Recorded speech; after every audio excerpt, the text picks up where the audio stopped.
Yeah, I think that's the one where the ashes get stolen. Mm, yes, Okay, possibly. Yeah. yeah, I didn't know what the plot line was to that until recently. One of the fans on the Babylon 5 rebooted page told me, but I'm in one of the trading cards as well from that episode where it's me, um, um, the captain, the security guy, and then Mira Furlan, who played God, what was her name? Delenn. Delenn, that's right. So it's Mm, me holding some ashes, an urn, and I guess I had yeah. stolen the ashes. And then she found out, and it was sacrilegious and all this stuff. So she had, I had stolen the body, and then she decided to cremate the body. So I had to return the ashes. So they're kind of looking at me, like accusatory because I had, Oh yeah. returning the ashes. But it's interesting because on this trading card, it's kind of spooky because I'm the only one of those three who is still alive. Out of the four of us, I'm the only one Mm, who's still alive, and I'm holding an urn with some ashes, and they're kind of looking at me suspicious, which I thought was like, kind of creepy. mm. But I ended up, like I said, in one of the trading cards with that photo. Cool. Yeah, I think that was Legacies. That episode. That was a really great episode. That one. Brilliant. Was it N- really? Okay, like I yeah. just so your listeners know, I haven't seen the show really. I watched it a little bit in the first season, but I know Yeah. absolutely nothing about the plot lines or the stories or anything.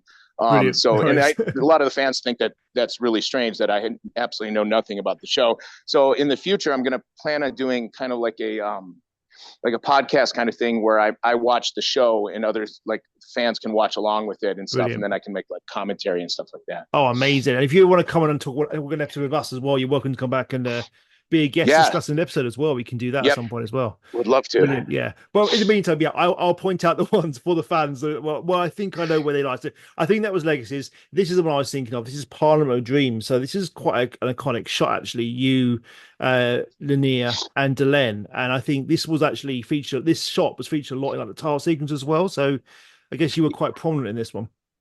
Yeah, this was I remember they just gave me this lute or whatever that instrument Mm, is called. I obviously had no idea how to play it, so I'm just kind of strumming it.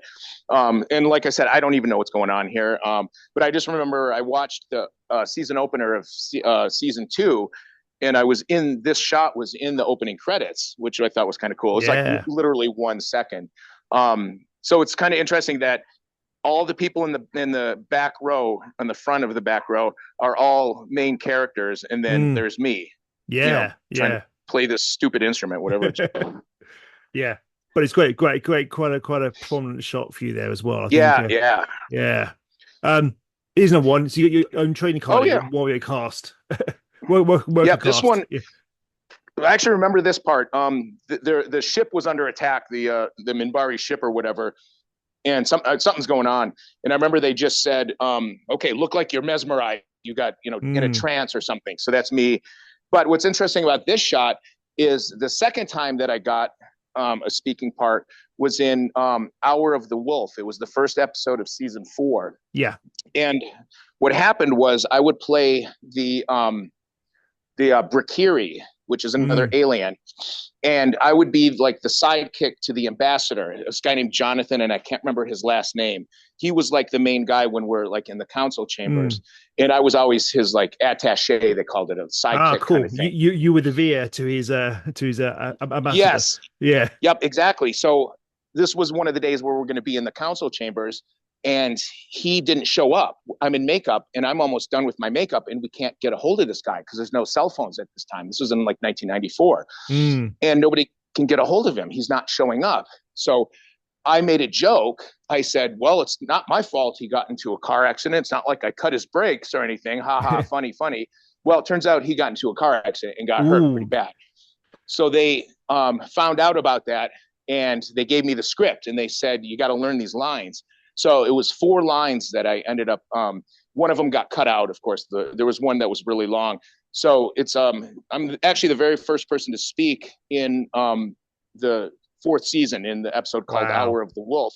But what's interesting is that on this day, the Fleer Trading Card Company, they would only show up like a few times a year to take pictures for these trading cards, and they just happened to be there that day. So I ended up being the face of the Brakiri. So that on the trading cards, it just says Brakiri Ambassador, and it's my face. And in the same episode was this picture taken. ended up on one of the cards as well because they were, like I said, they were there. So I'm in Mm. the same episode as two different aliens on the same episode. Cool, brilliant. Well, you four lines. You got three of them actually on screen, which is fantastic as well. Brilliant. Yeah, yeah. Yeah, cool. Love this one as well. Yeah, you with the Oh, interesting yeah. looking. Yeah, let me get my glasses on here. Yeah, that was, I know who that girl was. Her name was Darcy. They were a couple. They were, Tim and Darcy were a couple of the regular aliens. And they were, on set all the time. They didn't do as much stuff as I did, but we just took a lot of, goofball pictures. So she's actually wearing a mask that's removable. Yeah. So a lot of the aliens you see are masks where they can be removed in between takes and stuff like that. So I think that alien was called a drug. They became extinct. I remember in one of the episodes. Oh, it could be. It looks like a markup. I'm not sure it is a markup, Mark but Cap, yeah, that's it. Yep, yeah, yep, Mark Cap. cool, brilliant, Yep. fab. And this one as well. I love this one as well. I was like, Yeah, I was a you pack a don't day see smoker. Minbari smoking, so Yeah, yeah. I got another one where I'm pretending to be drunk in a bar. But Rick Biggs, who played the doctor, Dr. Franklin, he smoked a lot too, but he was trying to quit, so he never had cigarettes. Mm. So every day he would bum cigarettes from us, which was totally fine. So I remember, I think it was right before Christmas on the second season, he came up and handed us a carton of Marlboro Red cigarettes to pay us back. And I have a quick funny story about Rick Biggs. There was a time when the show was trying to get studio backing for like syndication for like local TV shows to air the show. So they hired me and my friend Mike to walk around this big event. It was an outdoor event with like 1,000 people, and it was to sell the show to these syndicated stations.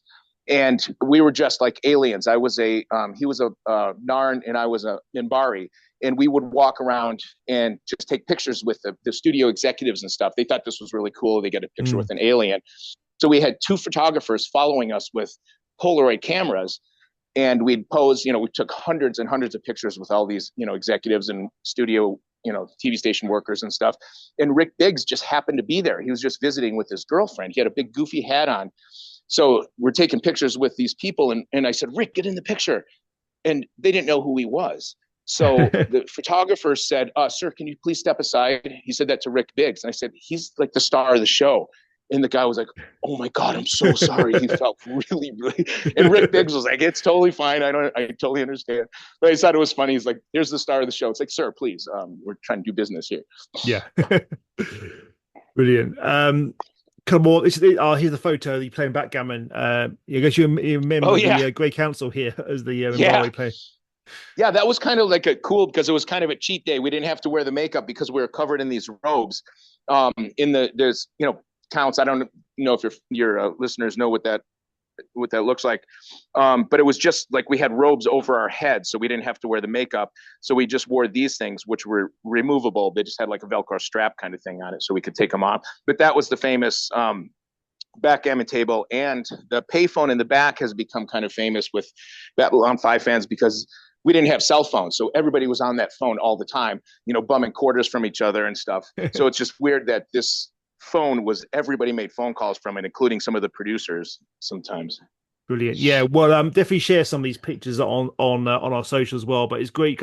You can kind of tell that it's like you were in the back of some kind of abandoned factory, Yeah, factory. Yeah, it doesn't look like a kind of a big Paramount studio set. Certainly. oh no, not at all. And we were kind of walled off from the other like in the back here.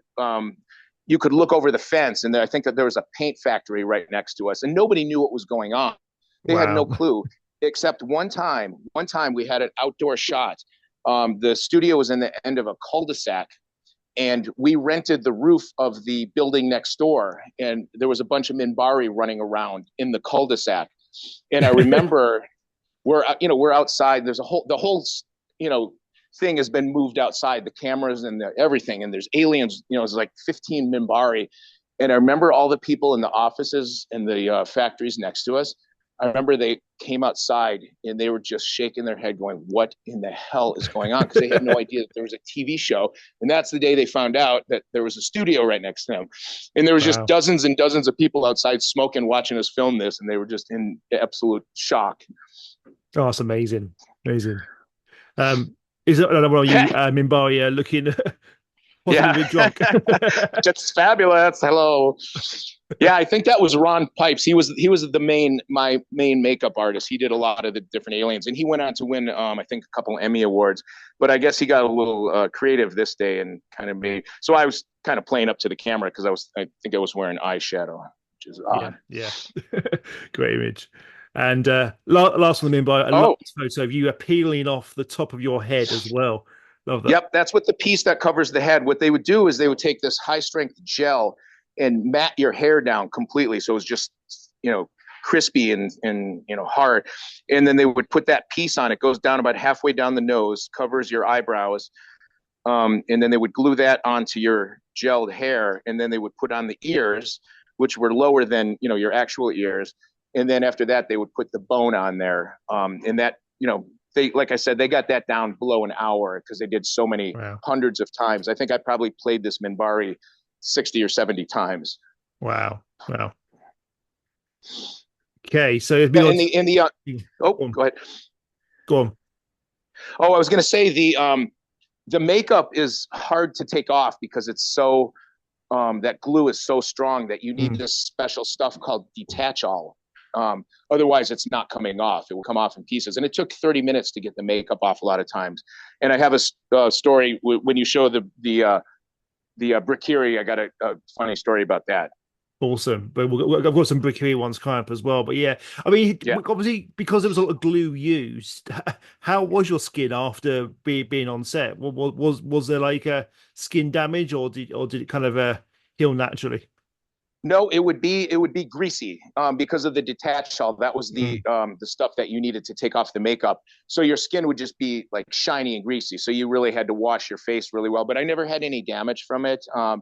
It yeah, never any problems, no breakouts or anything like that. cool.